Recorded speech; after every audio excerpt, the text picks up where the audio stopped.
Hello and welcome to Destination Insight with me, Rory Smith.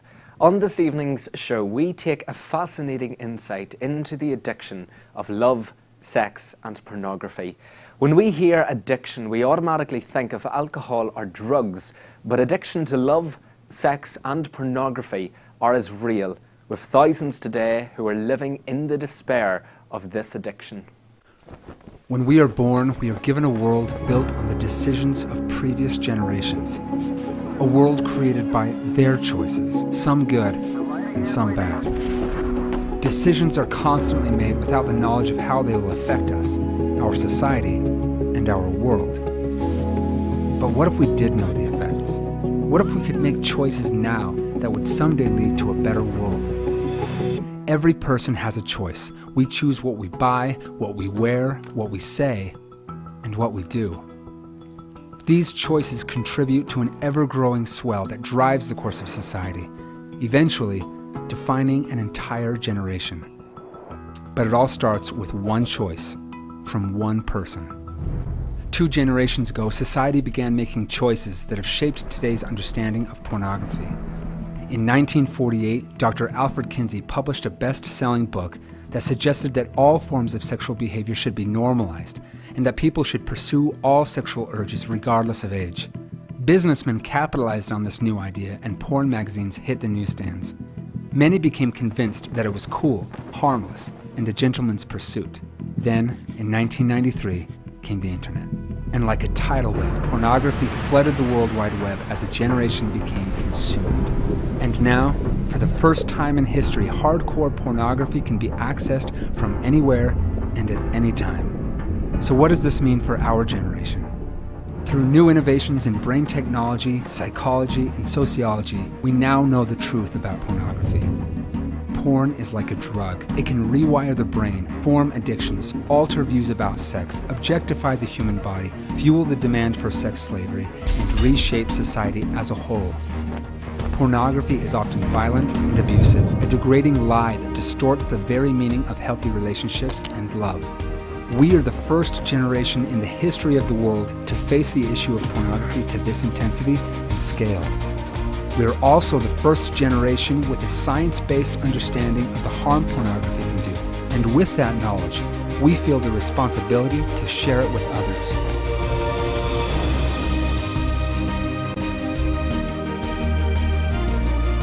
We are determined to be the generation who pursues real love and rejects its hollow counterfeit.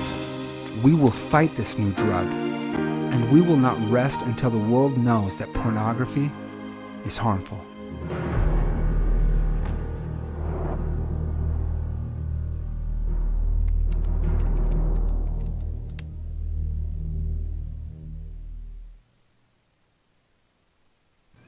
Pornography is a drug, and on this evening's show we will be taking a fascinating insight into the mind of a sex and pornography addict through the eyes of a therapist and counsellor, Attracta Brown.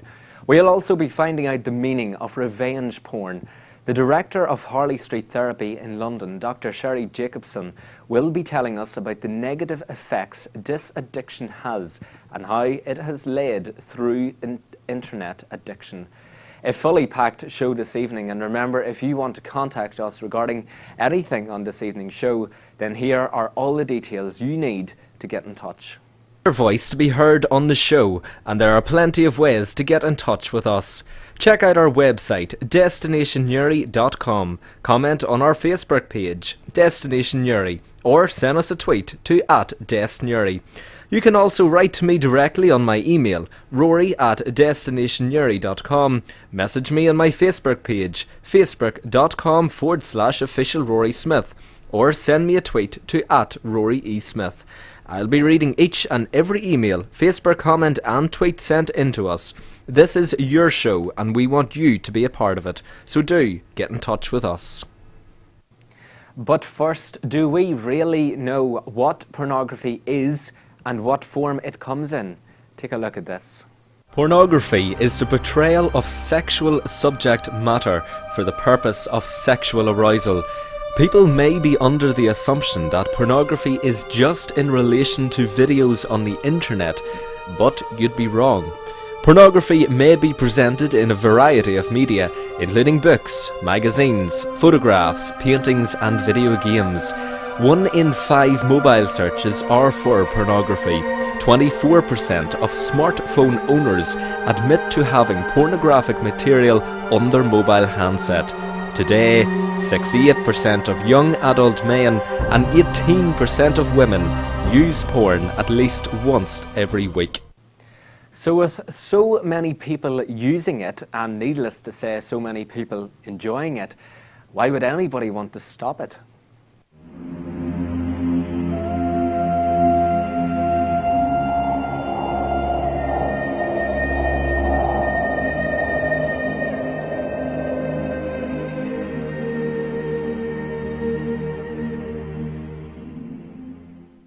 I stopped watching porn for 2 reasons, basically. The first one was that porn brought so much anger and violence into my private fantasies. And these were anger and violence that were not there originally to begin with. And I did not want that for me anymore. This was not me, and I decided to just put an end to it. Easier said than done. I'll get to it later, but... The second reason was that I came to realizing, I think, that only by watching porn, I take part in creating a demand for filmed prostitution, because that's what porn really is, filmed prostitution.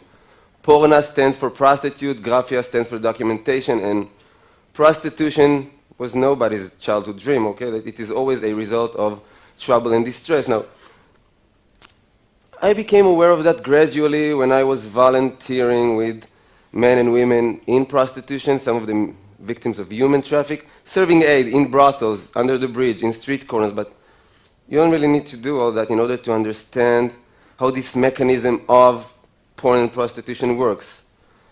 Because porn as a genre, it's not about erotica or healthy sexual communication. It is all about male domination of women, subordinance of women, not only as a sexual practice, as a way of being, as a genderial hierarchy in this world.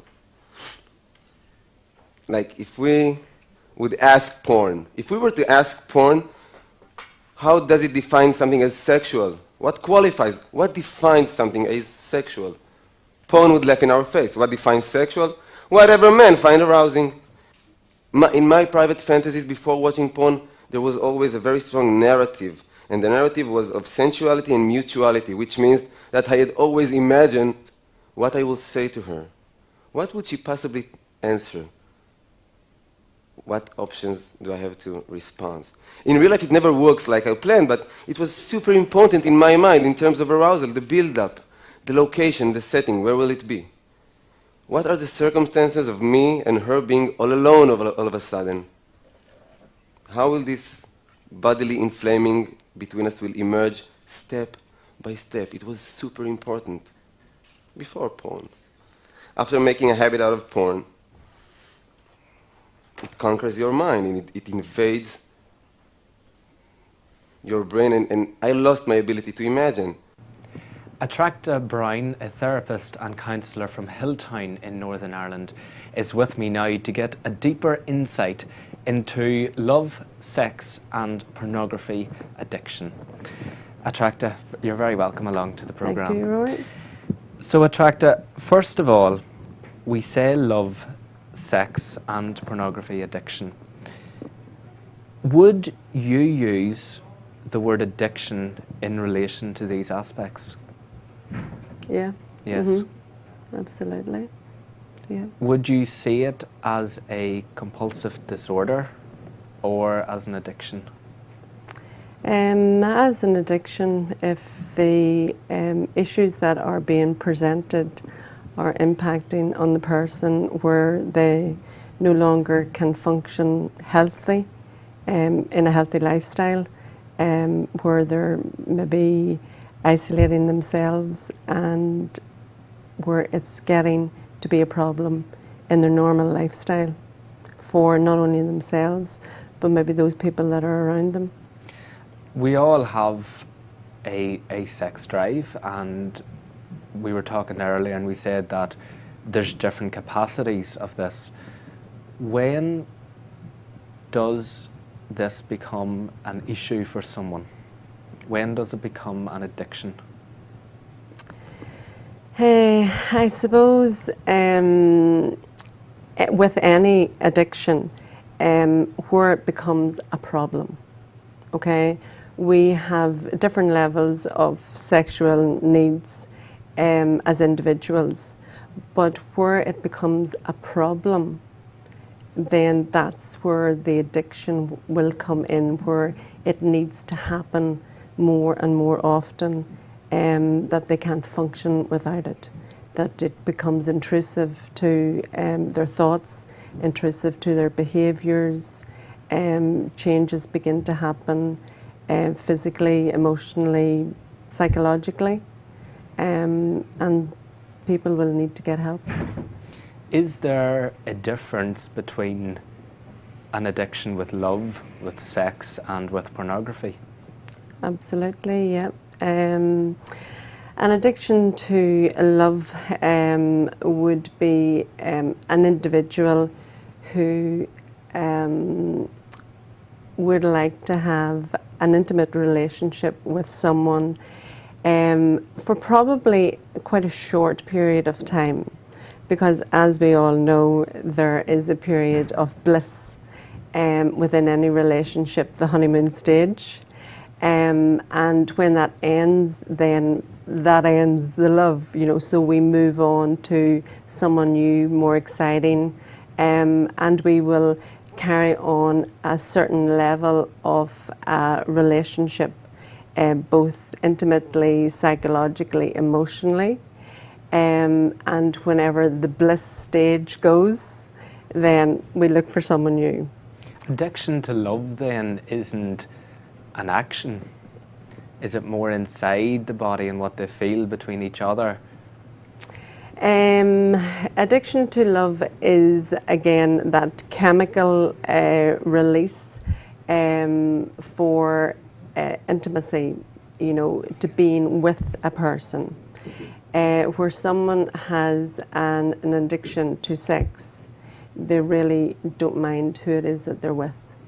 And that would be the difference in the love and sex addiction, because sex would be different partners a couple of times a week, which is very different. They don't want any psychological, emotional relationship at all.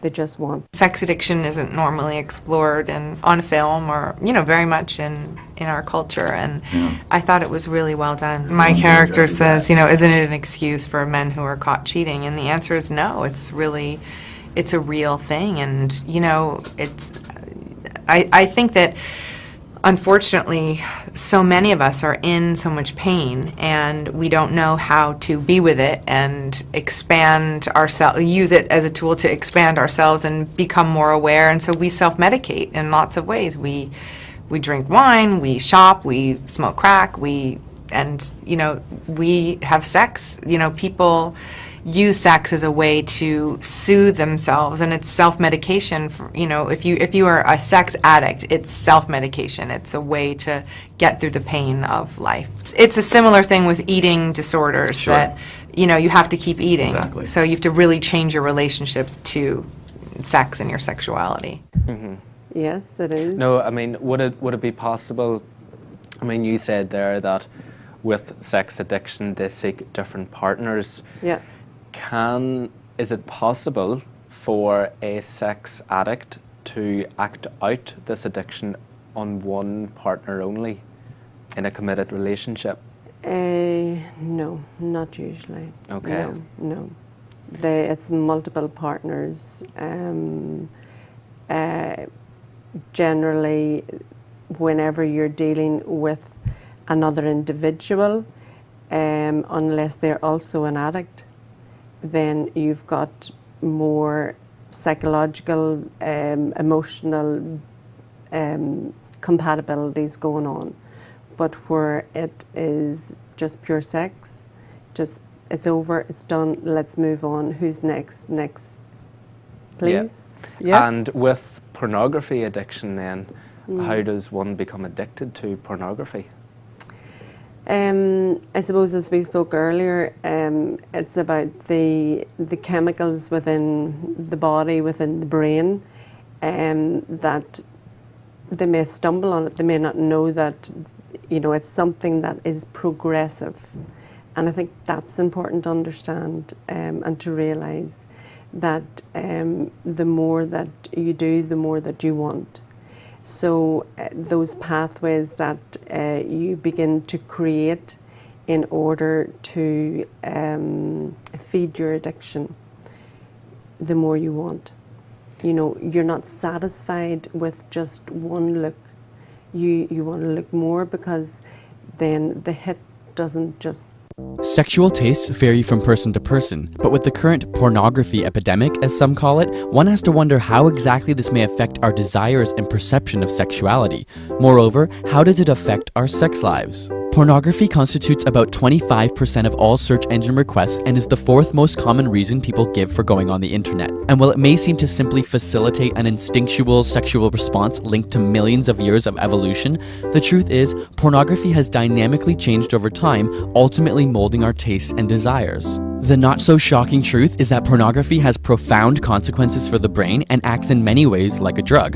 With prolonged exposure, your tolerance is increased, and many often find themselves addicted. Though it's not a physical substance, it leads to the same general loss of control, the compulsiveness to seek out the activity despite negative consequences, and withdrawal when it goes away, much like that of gambling or running, for example. The issue is that continued exposure can cause long-term or even lifelong neuroplastic change in the brain.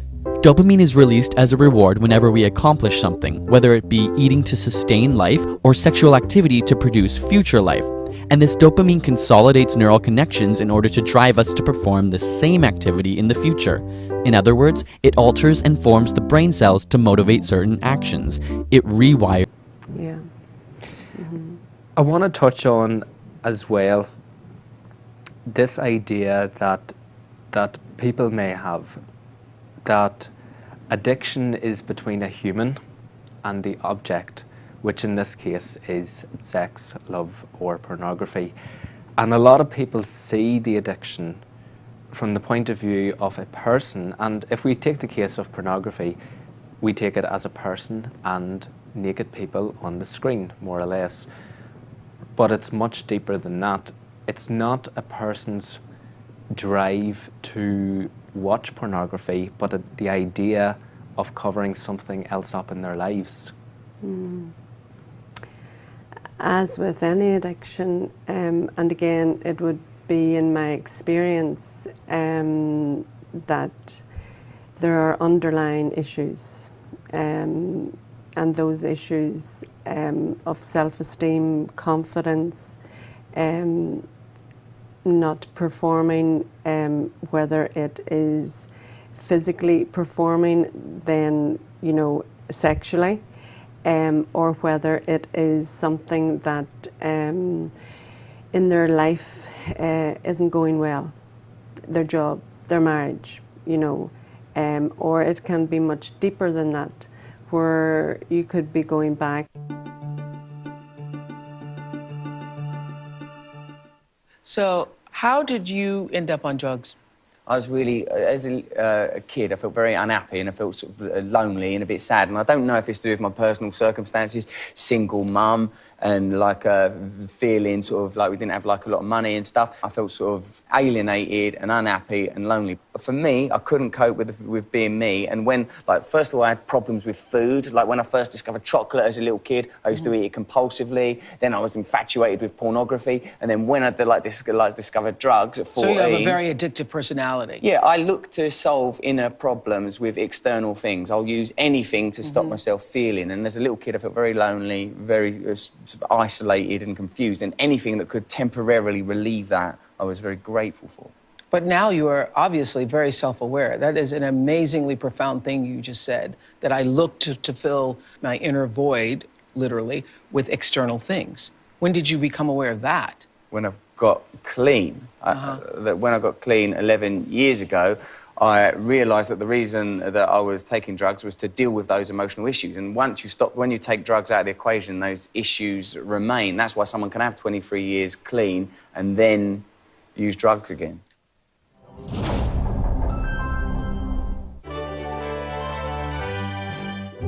Because we don't know, I suppose, until we start to mature, what our level of sexual activity is, or our level of capacity. But if there is something that we're not satisfied with in life, whether it's our job, whether it's our relationships, this might be an avenue that we might be attracted to. So it might provide, you know, some level of satisfaction. But that level of satisfaction, whenever it becomes a little bit more destructive, when it becomes a little bit more destructive to our relationships, destructive to our life, our way of being, that we want to isolate ourselves, then, you know, that's when it becomes... Hello, my name is Jeffrey. I'm 37. I come from a family where there are many different addicts of many different stripes, alcoholics. I know that I picked up something, and instead of picking up alcohol, I picked up sex. Some people choose cigarettes, others choose substances of other kinds, gambling. It can be anything. I started this because I was a lonely child and had, again, maybe a family history of these things. And it started with pornography. I think I remember being age 5 or 6 when other kids are out playing in the backyard. I was locked in my room, drawing porn, scripting porn. I'm not sure how I discovered this. A lot of my childhood is blacked out. Maybe there was something sexual going on when I was really young, younger than that, but I don't know. It doesn't matter. That's sort of the nice thing to think about. It doesn't matter. What I'm left with is a long history of pushing people away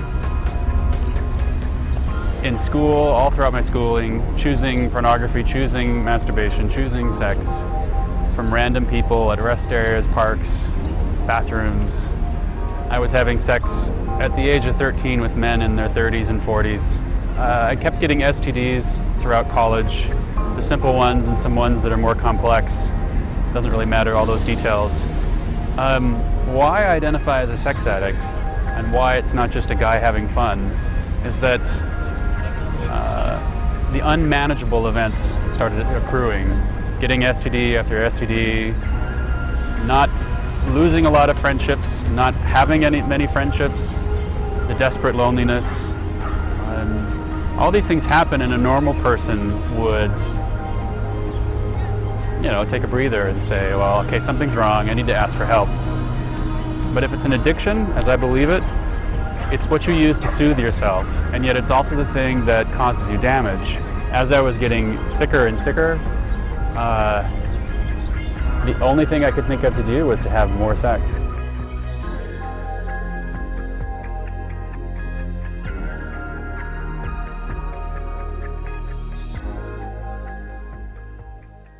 the problem. On that then, is it a case of where a person becomes an addict, that they are seeking something in their life externally to cover pain on the inside, and with that then they choose their addiction, as in do they want to become addicted, but they're covering it up through these sources of external, such as alcohol, drugs, pornography. It doesn't start that they become addicted to it because they enjoy what it is, but rather the cover up inside. Yeah, as with any addiction, and again in my experience, it is something that is deeper than the action that they're taking at the moment.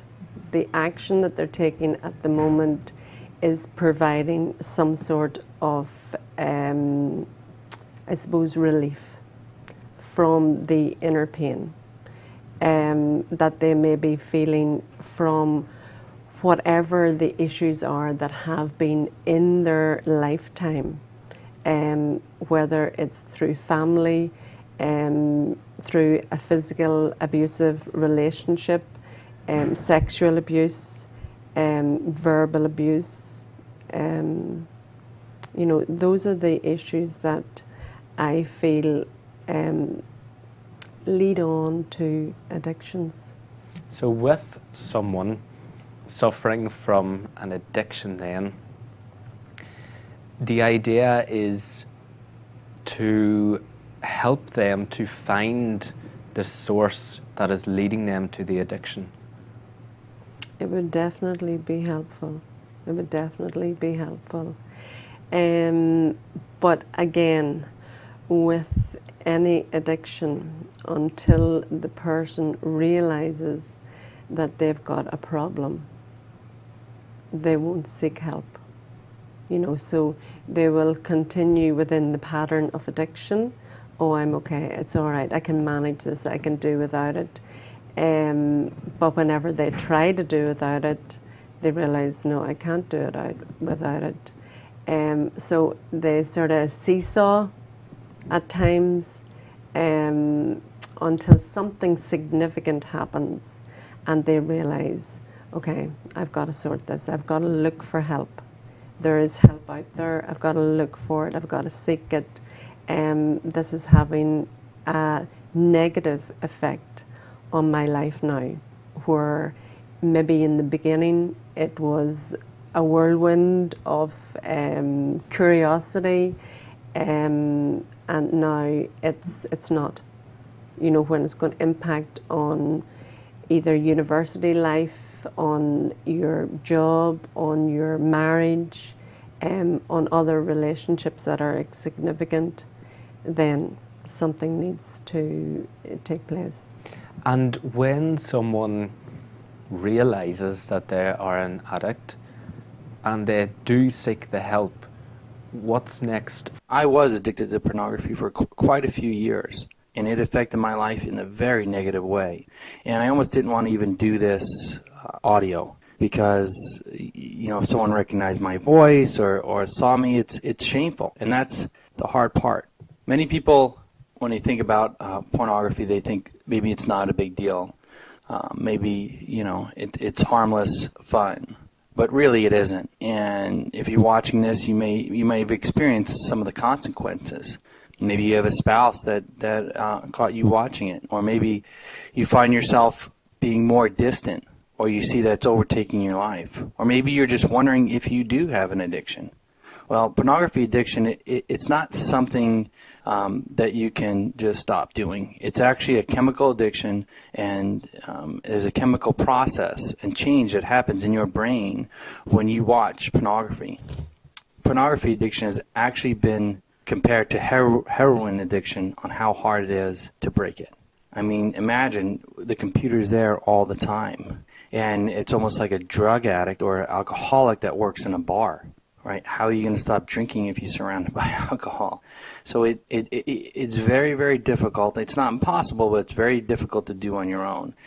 And unlike alcoholism or drug addiction, you know, those things are bad, but you can get treatment for them. And you're not viewed the same as if you have a pornography addiction. It's a very shameful thing to the people that are concerned about it. If you're married, it's very hurtful to your mate. You know, if you have a wife, you know, then she feels cheated, or maybe she feels like she's not enough. There's actually a great free video online that you can look at.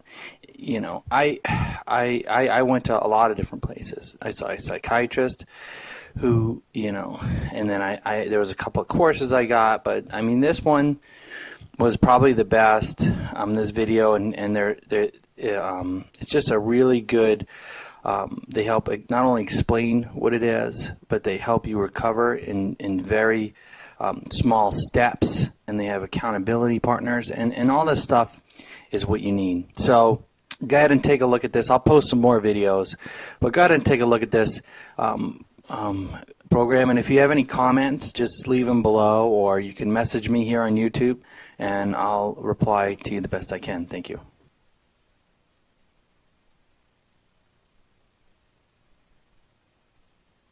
for someone who is addicted to pornography? What's that recovery process for them? Someone who's addicted to pornography, first of all, to recognize that there is an addiction. So it's in recognizing that there is a problem. That's the first step to recovery. And then to seek help, guidance in either in therapy, in counselling, whether it's in group work, it may be with others on a 12-step program. So there is help out there. They may decide to go it alone. They may decide, okay, I'm going to do this myself. And then they keep falling back off the wagon, so to speak. And they realize that they can't. And things will change for them, that recovery alone can be too isolating as well. And they may feel, because of the secrecy that's attached to it as well, the stigma that's attached to it, that they can't do it alone, where they need to go and get professional help. Do you believe that support is essential in the recovery process? Absolutely, yeah. It Without is. a doubt, yeah.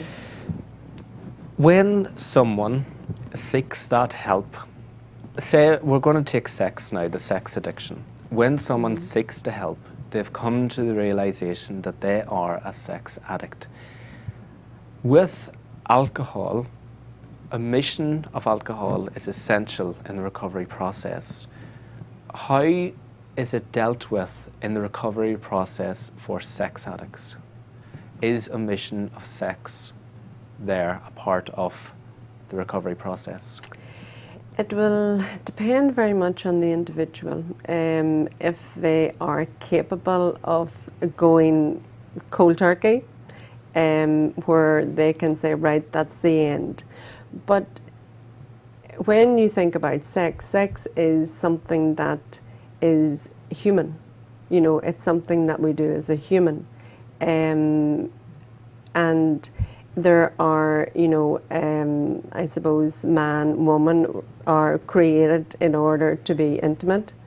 So there would be a lot of work around something that I would use would be, rather than ABC, CBA, which would be, you know, to conceive the idea that I can recover from this, and, you know, to work on this, that what's happening in my life is no longer a positive, and I need it turned around. So begin to conceive the idea that you can recover from this, because with the addiction to sex, it is progressive, you know, so the more that you have, the more that you want.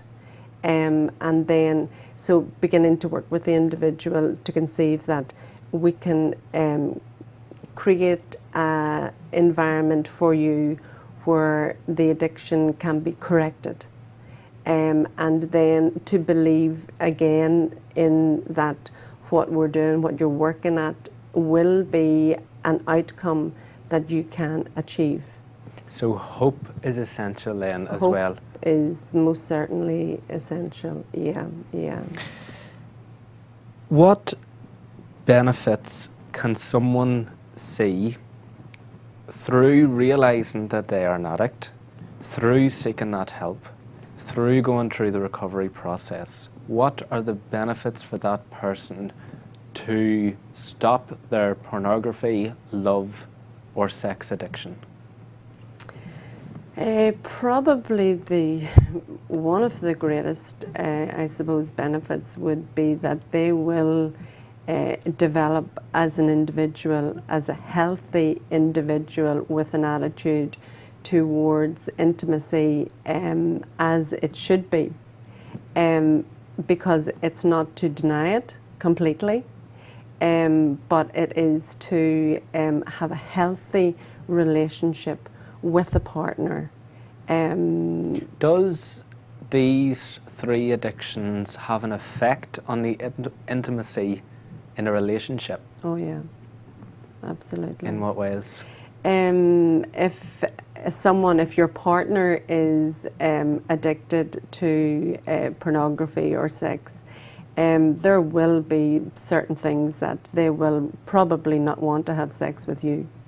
So your relationship will change. They will become more isolated, more secretive, and they probably will really lack self-esteem and confidence. They probably may not be able to perform sexually with you because their addiction is elsewhere. Is it a case of bringing their fantasy world that they've created into their real life world? Well, they will only be able to do that if their partner is, I suppose, open to that.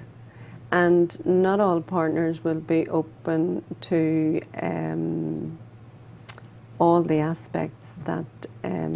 What this could do essentially then is omit the love part in a relationship, that it becomes solely about the action of sex. Yeah, yeah. And I want to touch on as well about the judgment that a sex addict, a porn addict, a love addict may get from the public, that they see it as, well, it is a negative, but they don't have empathy on an addict with porn or sex. Why should we be having empathy on an addict? Because they need help. Because they're in a situation that they will be able to get out of. And because of the society that we live in today, there is so much of it. It is free view.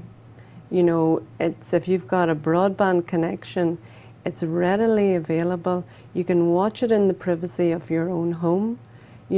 So people are, sucked into this, as with any other addiction, whether it's gambling, advertising, the media, and it is glorified. So it's very easy to slide into that category of addiction because it's available. It's readily available in your own home. At any time, 24 hours a day. It doesn't cost anything. It doesn't cost anything. You don't need to go out. It's sitting there. No, it's sitting there. Yeah, yeah. And that's the biggest problem with that is pornography. The biggest problem. Yeah. Thank you, Attracta, for coming in and talking to us today. Okay. Thank you. Thank you, Rory. And we'll be right back after this short break.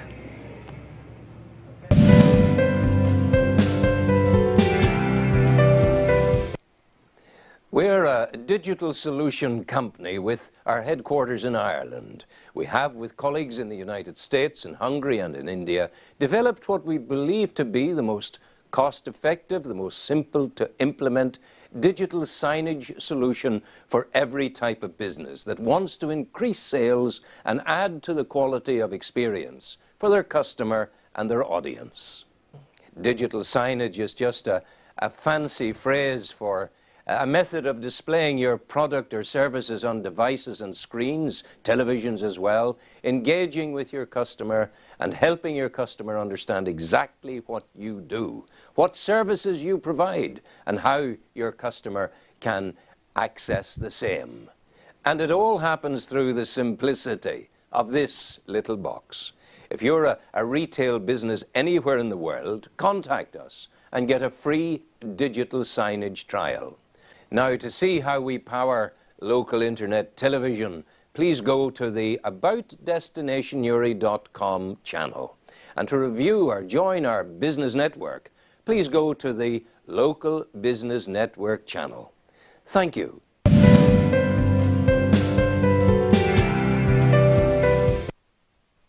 What's going on with you? What's going on with you, Adam? What is going on? I feel like you're starting to pull away from me. I mean, am I crazy? Yeah, you're right, I know. So are you going to talk to me about it? Yeah. I guess, you know, for me, for so long, you know, sex was like this like secretive chase for a fix, right? And now, with us, it's really hard for me to connect that to something that's loving and intimate and real, and it's not you. What? What? I just don't. I don't know if I can do this. Why? Why not? What do you mean? We can do it. We just have to do the work. Do the work, Adam. We just met. I mean, this is crazy. We should be in the honeymoon phase. What do you mean honeymoon? Where do you get that from? I mean, where, do you read that in a book? Welcome back. Sex and pornography addiction are more widely spread than we could ever imagine. Thousands of people today are living through the negative effects of this addiction in their daily lives. Many more are battling through the addiction, setting boundaries for themselves so they are not captivated by the harrowing and forceful nature of addiction. These testimonials prove the severity of pornography and sexual addiction.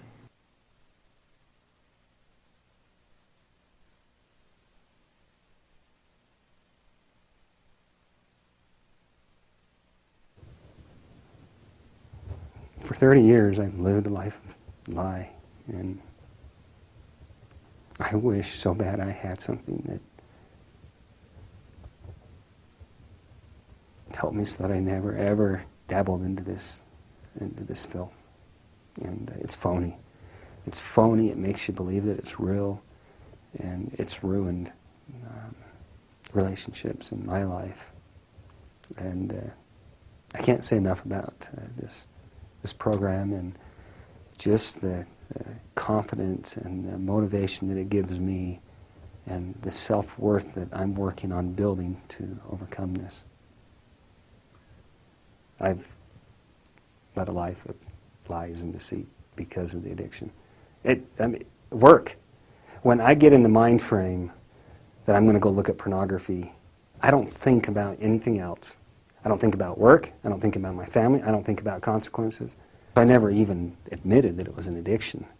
And to really understand physiologically what an addiction is and how it changes your mind and the chemicals that are released because of it and how you can actually alter that through practicing is huge. For so many years I lived my life that I'm not doing what I should, and I know I'm doing something deviant, but I'll keep it to myself. And as long as I'm good with my God, and I'm praying to Him and asking Him for forgiveness, then I'm good. But it doesn't help it to overcome it. And so to have some tools now that I can go to and learn about and understand and practice and face and replace and all the things that Candeo teaches, it's invaluable. You can't put a dollar figure to it. I'm past the embarrassment. I'm past the humiliation of it. And not only for myself, but for all of the thousands and millions of people out there that have no idea that it's something to face head on and to better themselves and better their lives and better their relationships, either with their families or their friends or their wives or husbands or kids.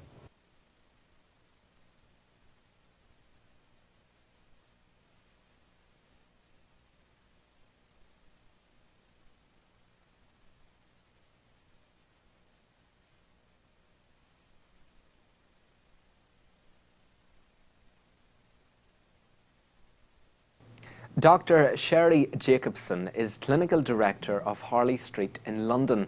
I met up with Dr. Jacobson and we explored the area of internet addiction, which is an avenue which could lead into pornography and sex addiction. Take a look at this. For you, I mean, we all know that addiction is the compulsive need to use something to maybe cover an area in our lives that we're not happy about. But what specifically is internet addiction? It's a dependence on the medium. So it's a reliance on it and it's an overuse of the resources on the internet. So it could be a specific field depending on the user. It could be that you're gravitating to one modality. It could be sex sites. It could be internet chat rooms. It could be online gaming. Generally, internet addiction will find a groove or a channel that a person goes down, and they'll repeat that over and over again, and they tend to pick one or maybe more of those channels which form the addiction. The most common ones are cyber sex and online gaming, I would say, are the two most popular ones. But you can also become addicted to a component of the internet that one person may be addicted to and another person may not. What I have in mind is maybe social media and the use of Facebook. It is possible to become addicted to using Facebook. So how would we characterize the addiction in that sense? It's a dependency on it, so you're reliant upon it. You go to it frequently, frequent use. And it's sort of the inability to do without it. It's such an integral part of one's day-to-day existence that it becomes quite core. And the use of the term addiction is generally speaking negative because it's got negative consequences. So it's not the use of the Facebook, or it's not the use of it as a one-off. It's the prolonged use of it and the effect that has on your day-to-day. So there's a lot of physical elements there. You can check whether you are neglecting your friends, neglecting your sleep life. Is there any mental effects that it has on the behaviour of a person? There are, absolutely, and sometimes excessive internet use might be as a result of an underlying issue, just as in any addiction. So if we are suffering from depression or from anxiety, even if we're grieving and we're finding it very hard to cope with day-to-day life, the internet forms a lovely plaster over all of these issues, just in a similar way to alcohol, to drugs, to caffeine, to things to cover up what the issue is. Caffeine is probably not a good example. They are very different because the chemical substances have a different reaction or have a different response on the brain than the act of using something such as the internet. They're slightly different, but there are parallels. And what it does is it serves to soothe us. So it can take us away from the issue that's troubling and concerning us, and it can lift us off to a happier, or probably not happier, but perhaps a more distracted place. So rather than think about how hard it is to be at this stage of our at this stage of your coursework, or how difficult it is, and that you're actually not coping very well, and that you're feeling very down by it, and you're having perhaps some quite negative thoughts inside, you may instead seek relief and comfort through the sort of the thrills and perks that are offered by the internet. And this is what the internet does. It offers us little bits of excitement and sort of surges of adrenaline. So we find something out and we're lifted by that. We see something that we could, for example, have a lovely exchange with a friend, and they might give us a compliment or a like on Facebook, and that gives us a boost. So these are the kinds of things that can be habit forming. So we want more acclaim, we want more boosts and lifts in mood, and the mind would rather seek that route rather than to contemplate how difficult it is being in the here and now, and whatever psychological difficulties you might be experiencing, whether it's family trouble, your own relationship difficulties, problems in socializing, maybe even bullying. So the internet can be a very good form of distraction. When I say very good, in other words, something that we want to pull towards, we want to gravitate. After the break, we will be finding out the meaning of revenge porn and speaking to a doctor who was a victim of it. We hear her shocking story and the campaign she started to make it illegal. We'll be right back after this short break.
Welcome back. Revenge porn is a term that more and more people are becoming familiar with due to the rise of social media and technology. But what exactly is revenge porn?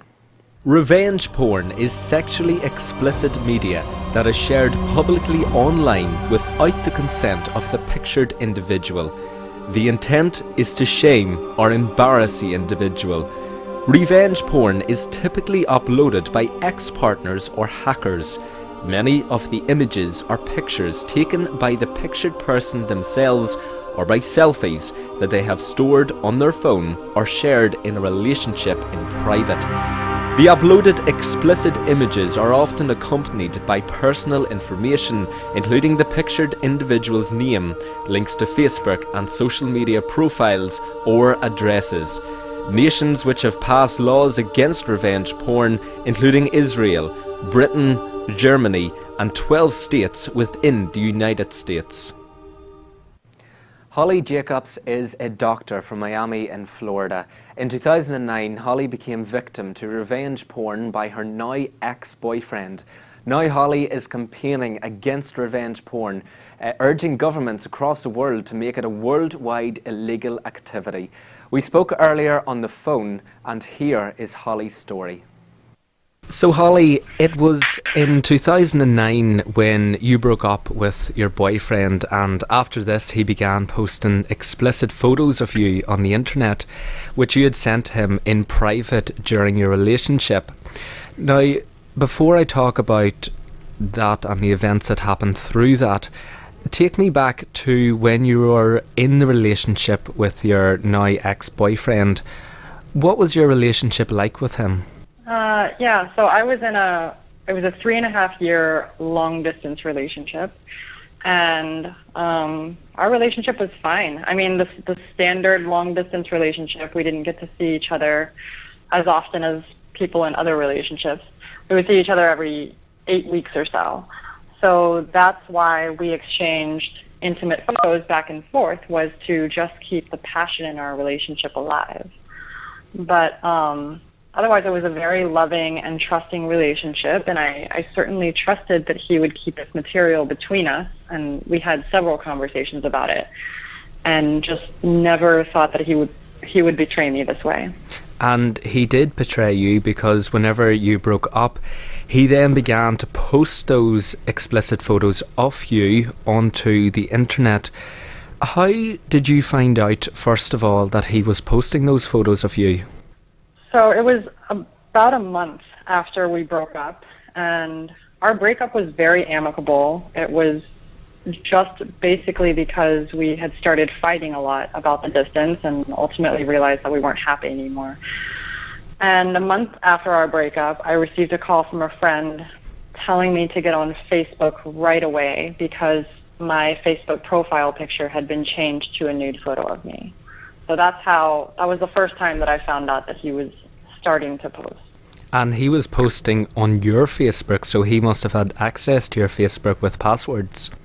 Right. And I actually can't remember if I had given him my password or, just because we had dated for so long, he might have had access to my Facebook just because he had the password, or if he hacked into it. He was and is very good with computers, so that's certainly a possibility as well. Was there any signs that this would be in his nature? No, not at all. I never expected it. Otherwise, like I said, I wouldn't have shared the pictures in the first place. So it could happen to anyone?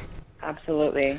It even happens to people that don't take pictures. We've spoken to victims who have had their heads photoshopped onto nude bodies. So it really can happen to anyone. So when you first seen that photo of you was on Facebook for the public to see these explicit photos, how did that make you feel? It's really hard to describe, but I can just say that I went into a complete state of shock. It's everyone's worst nightmare really. And for me personally, that was, my heart just started pounding out of my chest. My ears plugged up and all I could hear was my pounding heart and a ringing in them. And I could feel myself just going completely pale. And then right after that, I went into damage control mode. I guess I went into kind of like a survival mode of doing whatever I had to do to fix the situation. And so did you feel changing my password. Did you feel alone during this time? Absolutely. With the exception of my friend who had told me, I didn't want to tell anyone about this because I didn't want to bring more attention to the photo. How powerless in the time that was after that you found out, how powerless did you feel over the control over the photos that were being posted on the internet? Absolutely powerless. So the first time it happened was just with a Facebook profile picture. But then he started posting on porn sites, on torrent sites, on revenge porn sites. And at one point, which was 3 years after we had broken up, I started dating somebody new. I posted a picture of us on public with the relationship. And 3 days after that, my photos were up on over 300 websites. I went to the police, I went to lawyers, I went to the FBI, and everybody turned me away and told me that what was happening to me was not against the law and that they couldn't do anything about it. So I just felt like there were no options for me. There was no help for me out there. And nobody understood what I was going through. Nobody knew how to respond or what to tell me to make me feel better. There weren't any solutions in place. It went as far as well that you felt so alone in this, that you felt the need to change your name because of this. Yeah, absolutely. So when the situation got really bad and my material went viral on me, as I said, I did everything I could to try to get control of the situation. And I was in graduate school at the time. I'm going to graduate within the next 1 to 2 years. And I could not foresee going out and applying for jobs with this kind of material attached to my name. Any potential employer does a Google search when somebody applies for a job. So, yeah, because I could not get any help from any authority figures and I could not get or stop it from being posted, I did change my name to escape the persona that was being portrayed of me on the internet and to also escape the harassing emails that were following me and phone calls to my parents and to my school. So, yeah, I had to change my name. would you advise others to maybe be aware of the dangers that exist in sending your partner explicit photos? I mean, I think my story is a message in and of itself, but the thing that I would really want to tell people is that it's not okay to use this kind of material to victimize somebody and try to ruin their life. I'd like to send the perpetrators of this a message that this is not it's not appropriate behavior for angry that somebody has broken up with you. This is not an appropriate way to react. But yeah, I certainly do want to warn people that this is happening, and until there are laws put in place against this, then you really can't trust anybody with this kind of material. And your website, saying that people are actually doing this. Your website as well is endrevengeporn.org. Tell me a bit about this website and the work that you do. So I started endrevengeporn.org to first host a petition that would collect signatures in favor of criminalizing this kind of behavior in the U.S. And it was ultimately the only solution to the problem that I saw. Because I kept getting turned away on the basis that there were no laws against it, I decided, well, then there needs to be. And so it started as a campaign to change the laws about this, and it's grown into a nonprofit organization, Cyber Civil Rights Initiative, which I incorporated a year later. And ultimately, what I'm trying to build is a place where victims can go and get everything that they need. At this point, just with the limited funds that we've had available to us, we've done mostly advocacy work and provided support to victims through email. But if we can get more donations coming our way, then we can really build this into a place with a helpline for victims, a place that can do research issue and how it compares to other forms of sexual abuse and sexual assault, and a place that will help to develop technological solutions to the problem and tools that victims can use to track their material and get it down. That's fantastic. And how successful has this been so far? It's been amazingly successful. In terms of advocating for legislation, 10 state laws have passed in the U.S. the campaign, and 3 states had already criminalized this kind of behavior. 17 other states have proposed legislation, and we're currently working with a federal legislator on a bill that would criminalize this across the United States. And it's also gotten international attention. I mean, I've helped many victims overseas in the UK, in Ireland, in Australia, in Japan, Canada, Brazil. And some countries have started passing laws against this. Israel has outlawed it and recognized it as a form of sexual assault. Victoria in Australia, the state of Victoria, has passed a law against it. And Japan, the UK, and Canada are working on legislation. Well, congratulations on taking something negative in your life, working with that and sending a positive message out to people and turning it into something good. I think it's absolutely remarkable. And Holly, I would like to thank you very much for sharing your story with us today. Thank you so much for having me and Thank allowing you. me to share the story. Holly emailed me a lovely email after the interview on the phone, and I have it here now.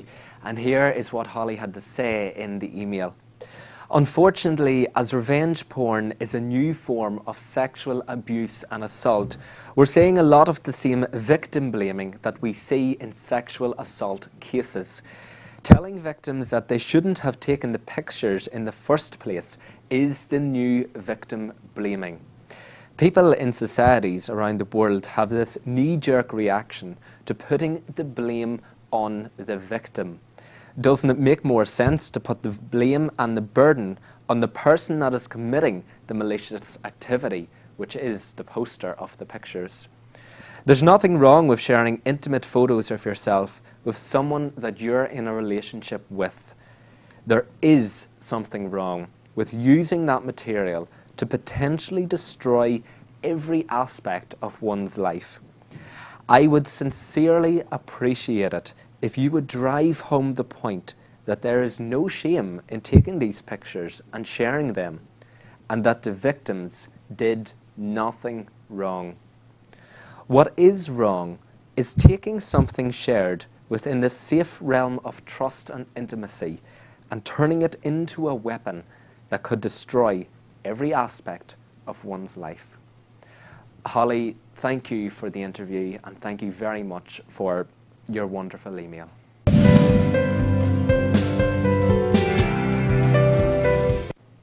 Pornography and sex addiction are real.